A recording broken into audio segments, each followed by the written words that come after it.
welcome to tonight. My name is Hannah Iserman, and I am an aspiring novelist, writer, and a second-year education and English student. I'm so honored to speak tonight, and thank you, Sarah. So the name of this evening, Quick and Dirty Talks, let's jump right into it. This is me. I appear to be about 2, quite intently reading with my mom, and as you can see, I've been an avid reader from a really young age. I had 3 titles during school: Book Girl, Horse Girl, and Teacher's Kid, so I really didn't have a chance. I do have creative outlets other than writing. I love visual art as well. I work mostly with acrylics. The painting you'll see here was a final project for one of my art classes, as I minor in visual arts with my education degree, but since I was asked to speak about writing and not art, that's the last you'll see of my art stuff. Aww. Before deciding to pursue teaching, I attended culinary school. I was good but didn't love it. Fortunately, it became fodder for the novel that I'm working on, featuring characters based on the friendly faces you'll see before you, and featured beside me in this picture is my friend Alex Tripp, who is a poet, and he is my constant motivation for writing. We send each other stuff all the time. This is my mom, my other big inspiration.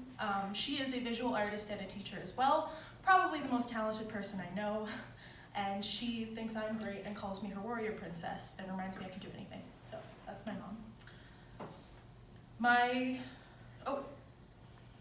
Not changing it. Oh, there we go, I mixed up my slides, that's great. Anyways, this is a plate that I did during my internship at culinary school. I've always loved plating as a form of visual art, and I think it's really underrepresented. There are some really cool things that people can do with this, and I'm not really one of them. I gave up too early, but this is the best I've got. So this is another one of my major inspirations, Arthur Slade, who is a Saskatchewan writer. I did a project on him when I was in grade 5, and he came down to meet me, which is a story way too long for 6 minutes.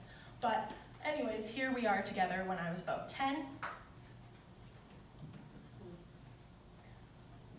This is an ancient writer proverb, or something off of Tumblr that I stole. And it is both extremely telling of me, and I also think it's very funny. This is definitely how I get writing ideas. I just see something I want to write about in my head. Like the other day, it was 1920 Saskatchewan, nothing more, just 1920 Saskatchewan. And I also like to follow visual prompts. I find stuff on Pinterest or on photography websites, and it usually generates some kind of a story with me. I wrote a flash fiction based on this photo you'll see before you.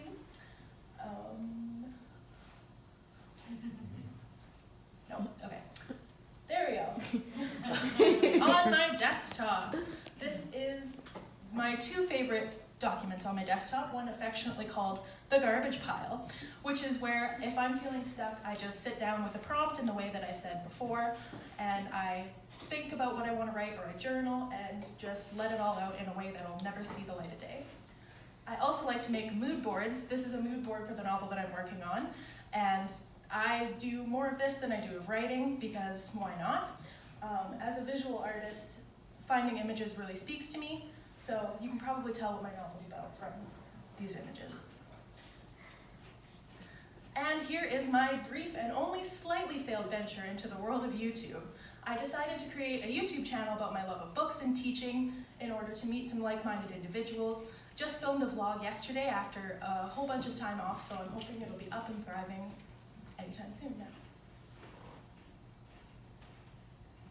So the idea for my novel came from a conversation with my then boyfriend about the cast of characters that we went to school with, who are featured here, and I thought they would make a great book, but I didn't really know how to get into it and how I would take this idea and turn it into writing a book, because I had never written a book. I'm about halfway through, maybe a little over halfway through my first draft of my novel, and I was really intimidated and put it off for years because I thought I wouldn't know what to do. And the truth is I still don't know what to do, and I'm making it up as I go along, but I learn more and more each and every day. But I do have a little bit of writing experience. For as long as I can remember, I was always taking creative writing workshops and classes and summer workshops, everything I could get my hands on. In grade 7, I wrote a short story that was a Saskatchewan Prize winner, and I don't have a picture of that, but I have a picture of the spelling bee that I was in, so that's what I put here instead. This is one of my biggest inspirations for writing a book, is Maggie Stiefvater's The Raven Boys. These are hands down the best books I've ever read. I'm reading them again for about the 6th time right now on audiobook.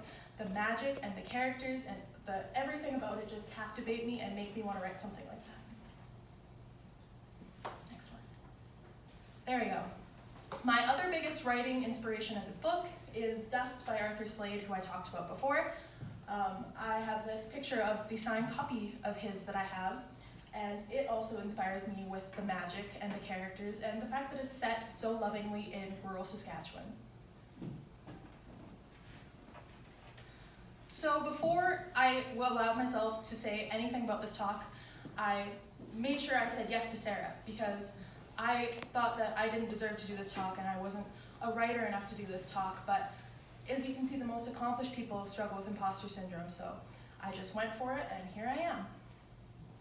I was asked to discuss my hopes for the future. Right now, it's to finish my 2 degrees, not lose my mind during an honors thesis, finish my first draft by the end of the year, which is probably not going to happen, and hopefully submit some short stories in the near future.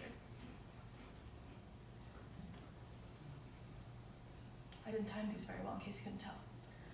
My last piece of advice is something that I've yet to fully incorporate into my writing practice, and that's to respect your inner child. To put a picture of yourself while you are writing right beside you, so that when you start to doubt yourself or talk terribly down to yourself, you can see where you came from and you would not talk to a child that way. So that's what I would like to leave everyone with. Thank you for listening to my talk.